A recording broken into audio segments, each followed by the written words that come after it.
ಮೊದಲೆಲ್ಲನ ಪ್ರತಿ ಹಳ್ಳಿಯಾಗೂ ಪ್ರತಿ ಮನೆಗೂ ಒಂದೊಂದು ದನಗಳಿರೋವು. ಇವತ್ತು ಎಲ್ಲೋ ಕೆಲವೊಂದು ವ್ಯವಸ್ಥಿತ ಯಾರೋ ಒಬ್ಬರು ಜನಗಳು ಮಾತ್ರ ಕಟ್ಕೊಳ್ಳೋಂಥ ಪರಿಸ್ಥಿತಿ ಬಂದಿದೆ. ಈಗ ಪ್ರತಿಯೊಂದು ಮನೆಗೂ ಕಾರ್ಗಳಿದ್ದಾವೆ, ಆದ್ರೆ ದನಗಳಿಲ್ಲ.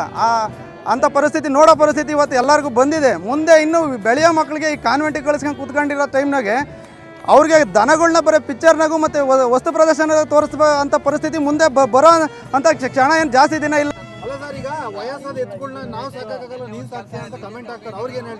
ವಯಸ್ಸಾಗಿದೆ ಅಂತಂದು ಎತ್ತವ್ರನ್ನ ಹೊತ್ತಾರ ನಮ್ಮ ಸಾಕೋವರೆಗೂ 9 ತಿಂಗಳು ಸಾಕೋವರೆಗೂ ಚೆನ್ನಾಗಿರೋದು. ಆಮೇಲೆ ವಯಸ್ಸಾಗೈತೆ ಅಂತ ತಂದೆ ತಾಯಿನ ಹೆಂಗೆ ನೀವು ಹೊರಗೆ ಹಾಕ್ಬಿಡ್ತೀರಾ?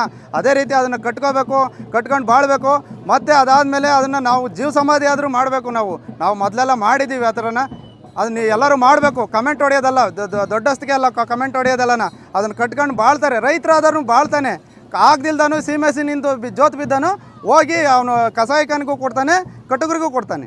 ದನ ಕರುಗಳನ್ನ ಸಾಕಿ ಅದನ್ನು ಕಷ್ಟ ಸುಖ ನೋಡೋಂಥ ಜನ ಈಗೇನಾಯ್ತು ಅಂದರೆ ಅದನ್ನು ನೋಡ್ತಕ್ಕಂಥದ್ದು ಕಡಿಮೆ ಆಗಿದೆ. ಹಳ್ಳಿಕಾರ್ ಅಂತಂದರೆ ಹಿಂದಿನಿಂದ ಬಂದಿರತಕ್ಕಂಥ ನಮಗೆ ಈ ಒಂದು ಪ್ರಾಣಿಗಳು ಇವತ್ತು ಒಂದು ಬೆಕ್ಕು ನಾಯಿಗೆ ಎಷ್ಟೋ ಒಂದನ್ನು ಖರ್ಚು ಮಾಡಿ ಅದನ್ನು ನಾಯಿ ಸಾಕೋಕ್ಕೆ ಎಷ್ಟೋ ಖರ್ಚು ಮಾಡ್ತಾರೆ. ಈ ಹಳ್ಳಿಕಾರ್ ತಳಿನ ಇವತ್ತು ಕಟ್ಟಿ ಅದನ್ನು ಸಾಕಿ ಅದರಿಂದನ ಭೂಮಿನ ಉಳುಮೆ ಮಾಡಿ ಅದರಿಂದ ಬರ್ತಕ್ಕಂಥ ಪ್ರತಿಫಲನ ತಗೊಂಬಂಥ ಜನ ಕಡಿಮೆ ಆಗಿದೆ. ಆದ್ದರಿಂದ ಬೆಳೆಗಳು ಕ್ಷೀಣವಾಗಿವೆ. ಟ್ಯಾಕ್ಟ್ರು ಇನ್ನೊಂದು ಪ್ರತಿಯೊಂದರಲ್ಲೂ ಗೇಮೆ ಅದು ಭೂಮಿ ಟೈಟಾಗಿ ಬೆಳೆ ಇಳುವರಿ ಬರ್ತಾಯಿಲ್ಲ.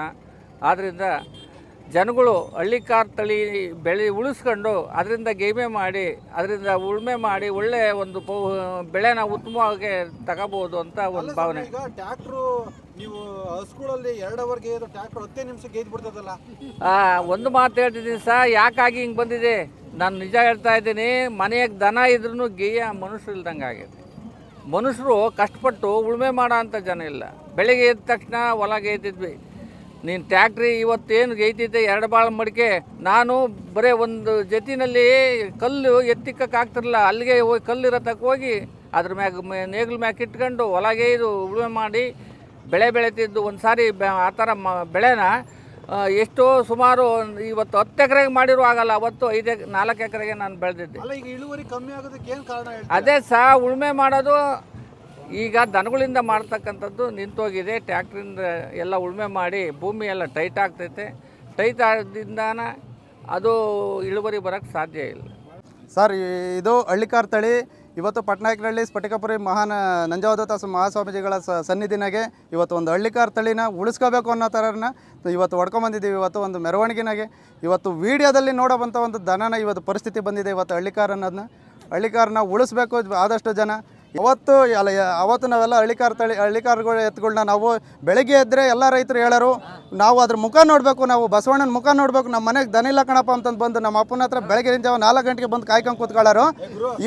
ಅವತ್ತು ಬೆಳಗ್ಗೆ 4 ಗಂಟೆಗೆ ಬಂದು ನಮ್ಮ ಅಪ್ಪನ ಹತ್ರ ಬಂದು ಇಲ್ಲಪ್ಪ ಒಂದು ಜೊತೆ ಎತ್ತು ಕೊಡಿಸು, ನಮಗೆ ದನ ಮುಖ ನೋಡಬೇಕು ನಾವು ಅಂತಂದು ಇವತ್ತು ಕಾಯ್ಕೊಂಡು ಕೂತ್ಕೊಳ್ಳೋರು. ಇವತ್ತು ಆ ದನನೂ ಇಲ್ಲ, ಇವತ್ತೇನೂ ಇಲ್ಲ. ಇವತ್ತೆಲ್ಲ ನಾಗರಿಕವಾಗಿ ಇವತ್ತು ಎಲ್ಲ ಜನಗಳು ನಗರೀಕರಣಕ್ಕೆ ಹೋಗಿ ಎಲ್ಲ ಪೆಟ್ಸು ನಾಯಿ ಅದು ಇದು ಅಂತಂದು ಎಲ್ಲ ಅದರಿಂದನೇ ಮೊದಲು ಸರ್ ಒಂದು ಕುಟುಂಬ ಅಂತಂದು ಇದ್ದರೆ ಅವತ್ತು ಬೆಳಗ್ಗೆ ಎದ್ದರೆ ನಾವು ದನ ಅಂತಂದು ಕರ ಅಂತಂದು ಬರೋರು.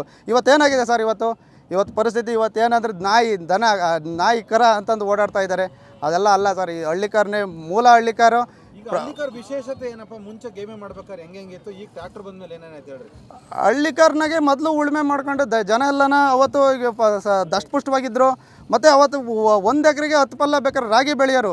ಇವತ್ತು ಟ್ರ್ಯಾಕ್ಟರ್ನಾಗ ಉಳುಮೆ ಮಾಡ್ಕೊಂಡು ಇವತ್ತು ಎಲ್ಲ ಇದನ್ನು ಮಾಡ್ಕೊಂಡು ಇವತ್ತು ಯಾವುದು 5 ಕ್ವಿಂಟಲ್ ಬೆಳೆಯೋ ಪರಿಸ್ಥಿತಿನೂ 3 ಕ್ವಿಂಟಲ್ಗೂ ಬೆಳೆದಿರೋ ಪರಿಸ್ಥಿತಿ ಇದೆ. ಇಲ್ಲ ಹಂಗೆ ಕೈ ಬಿಟ್ಟಿರೋ ಪರಿಸ್ಥಿತಿನೂ ಇದೆ. ಇವತ್ತು ಯಾವುದೇ ಪೆಸ್ಟಿಸೈಡ್ ಅಲ್ಲ. ಈಗ ಹಳ್ಳಿಕಾರು ಹಸ್ಗಳಿದ್ದಾಗ 1 ಎಕರೆನಲ್ಲಿ ಹೆಂಗೆ ಬರ್ತಾಯಿತ್ತು? 10 ಎಕರೆ 10 ಚೀಲ ಹೆಂಗೆ ಬರ್ತಾಯಿತ್ತು?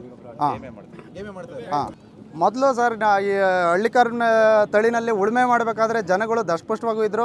ಮತ್ತು ಇವತ್ತು ಟ್ರ್ಯಾಕ್ಟರ್ನಲ್ಲಿ ಉಳುಮೆ ಮಾಡುವಾಗ ಅದರದೇ ಆದ ಒಂದು ತೂಕ ವ್ಯತ್ಯಾಸಗಳಿಂದ ಇವತ್ತು ಆ ಪೌಷ್ಟಿಕಾಂಶಗಳು ಕಾಣ್ತಾ ಇಲ್ಲ. ಇವತ್ತು ಇದರಲ್ಲಿ ಇರ್ತಕ್ಕಂಥ ಗಂಜಲ ಮತ್ತು ಸಗಣಿಯಿಂದ ಬರ್ತಂಥ ಅದ್ರ ಏನು ಕಾಂಪೋಸ್ಟ್ ಅನ್ನೋ ಒಂದು ಇದಿದೆ, ಇವತ್ತು ಅದು ಕ್ಷೀಣಿಸ್ತಾ ಇದೆ. ಪ್ರತಿಯೊಬ್ಬರೂ ಇವತ್ತು ವಿಷಾಹಾರ ತಿಂತಾ ಇದ್ದಾರೆ. ಯಾಕೆಂದರೆ ದನ ಕಟ್ಟೋರಿಲ್ಲ. ಯಾವತ್ತು ದನಗಳಿಂದನೇ ಎಲ್ಲ ಗಂಜಲ ಅದರದೇ ಆದ ದನಗೆ ಒಂದು ವಿಶೇಷತೆ ಇದೆ. ಅದು ಇವತ್ತು ಆಹಾರದಲ್ಲಿ ವಿಷಗಳಾಗ್ತಾ ಪರಿಸ್ಥಿತಿಯನ್ನು ಬಂದಿದೆ.